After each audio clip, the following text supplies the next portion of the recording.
We'll take out Shake and Dana White ruin boxing. Watch this video. Hello, welcome to Tommy Edson. I hope you're all well. Very quick video here talking about the reaction again to Turki Shake, Dana White joining forces for this boxing league and what the kind of fallout is going to be. If you watch a previous video, I kind of talked about this as well. But now we're kind of getting the reactions from some of the other promoters as well. And, well, they're kind of being a bit reserved with their comments here. Eddie Hearn has come out with a couple of things as well.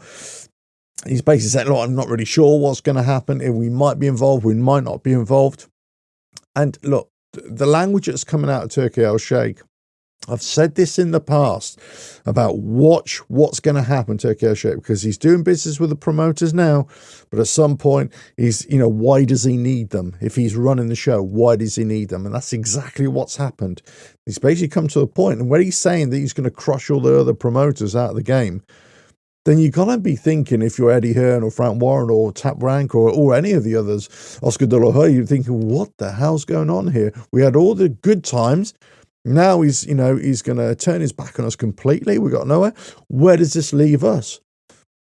As I said in a previous video, I suppose this really depends on where this boxing league sits in the next couple of years, where it sits, how many fighters they can get to them, what the reaction of the WBC, IBF, WBO, WBA, IBO, if you want to count them as well, the sanctioning bodies, what their reaction is going to be, how they're going to fight, how the boxers value money over titles, or will they only value the Ring magazine bout, which is essentially going to be on the line, the undisputed as well, from Turki Shake. It's kind of a manufactured bout, right? But let's face it, they're all manufactured bouts in one form or another. But where does this leave Eddie Hearn and Frank Warren? Does this mean that, well, you're basically going to get a two-tier system? You're going to get the boxing league, then you're going to get the also-rans, or you're just going to get domestic fights. And then, if you're good enough, you'll still have the national levels. You might still have your WBCs, the IBFs. At some point, they're just going to cherry pick you at some stage in your career if you're really promising, let's say, or you've achieved a world title. And let's say, if you come to fight with us, you'll get 10 million a fight or something. Whereas, with your current fights, you only get 2 million or something like that. That could be the way it goes until they build up a groundswell. But at the same time, the likes of Eddie Hearn and Frank Warren, they're going to be losing a lot of money, or they're not going to be invited to the party. Because if you think about it, they don't need to be invited to the party, especially if Dana White's there, because he does it's all in-house promotion. You don't need external. You don't need these people. You just need to go to the fighters directly and to their managers and buy out any contracts that they have, or wait until those contracts expire, then snap them up there and then. But will it be good for boxing? Will it be good for the overall sport? Well, if you think it's going to be bad, we don't know, because it just hasn't happened yet. If you think it's going to be good, exactly the same thing. You just don't know. It could be a great thing. Could it be great in that you're getting the best fights? Well, that only works if the best fighters come together. And that means that they're going to have to be built up. So for that to happen, we're already getting that now. So for that to happen in a boxing league, it's going to have to come over, lock, stock and barrel, as it were. He's going to have to buy everybody out straight away. Whether that happens or not, we just don't know. But in the short term, it's not going to happen short term. It's got to take a while to transition over. And yeah, you might have the odd boxing event that might be associated with the league, but essentially, you're still going to have those affiliations with the sanctioning bodies in this crossover period. Until they're completely in the boxing league and not fighting anywhere else, that's when you're going to see its true worth, and you're going to see whether it has a knock-on effect on other sanctioning bodies, on any international tournaments or international fights. Yes, for me, this is just another bout right now, another boxing system.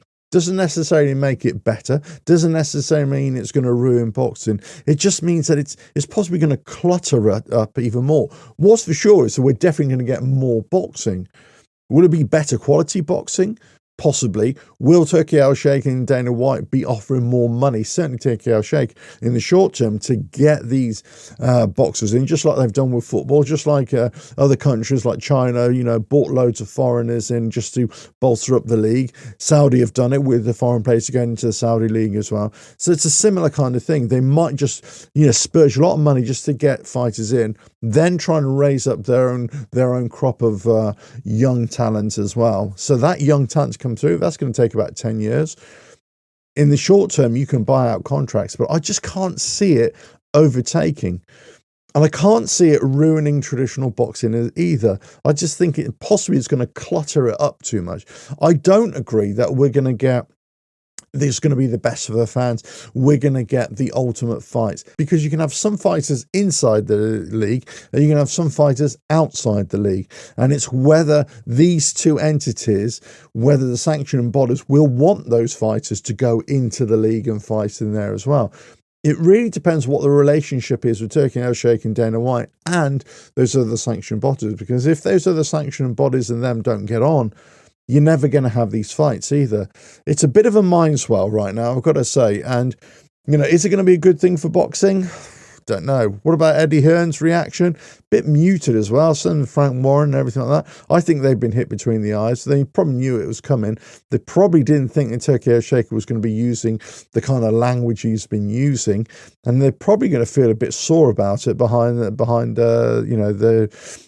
cameras, as it were. But I wouldn't be surprised if there's some kind of backlash. I wouldn't be surprised if they come out strong and it encourages them to just keep on working together without Turki Al-Sheikh and just form better bonds amongst the promoters, because that would be a great thing. If all the promoters and all the television broadcasters around the world outside of Turkey just say, look, Turki Al-Sheikh has shown us that we can do this. We should just carry on doing this. We should just carry on working with each other and put on great fights ourselves. Maybe not for the big purses, but put on the great fights. Let us know your thoughts in the comments below. It could be a great thing. The competition could be a great thing to kind of re-energize boxing outside of the influence of Saudi Arabia. It could be a great thing. Let us know your thoughts in the comments below. If you like what I do here, just keep on watching the videos. Don't forget, you can get all my books in the links below from the website, or all direct from Amazon. Links are below. Boxing scorecards, football books, whatever it is, all in the links below. Catch you on the next video, whenever that is. Bye now.